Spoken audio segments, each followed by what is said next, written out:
ចាស់មួយអូនឲ្យគុំព្រួយដប់អូនដើរលេងបានបើសិនវាខូចស្មល់ម៉ានបងនាំកល្យានឲ្យជីរុញចូលជាងដើរលេងជាមួយបង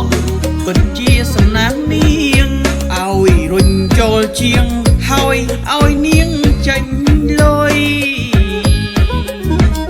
ដាច់លុយអាលេងឃើញបងអត់ការងារធ្វើកុំថាបងភ្លើកអីណាស្រស់ប្រលឹងបងប្រាប់អូនឯងឲ្យដឹងការងារបងនឹងគឺអង្គុយបករុយមើលគោមើលក្របីថាវាគ្មានហុងសុយពេលដែលអត់លុយបងសុំលុយម៉ែចាយសុំ100ម៉ែជប់ឡើងបងចាក់ធុងបាំងដែលវារស់ខ្លាំងណាស់ច្រៀងខារ៉ាអូខេ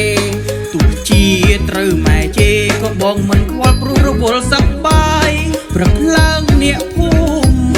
គេមកវងវាយគេនាំប្រុសឆោមឆាយឲ្យទៅច្រៀងក្នុងប៉ុង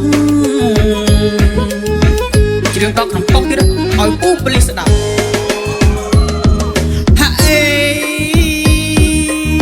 បើអូនបានបងសុំនាងនាងណាស់ដូចបងរៀបរាប់ខាងលើច្បាស់ច្បាស់នាងសំណាងណាស់បើនាងយកបងអូនអាចយកបងមួយទៅអូនអីអូនអេអូនយកបងមួយទៅអូនអេ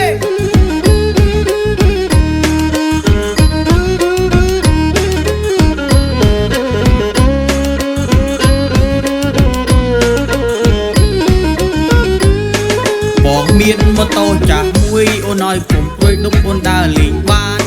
បើសិនវាខូចស្មល់ម៉ានបងនាំកល្យានឲ្យជីរុញចូលជាងដើរលេងជាមួយបងពិតជាសំណាងនាងឲ្យរុញចូលជាងហើយឲ្យនាងចាញ់លុយ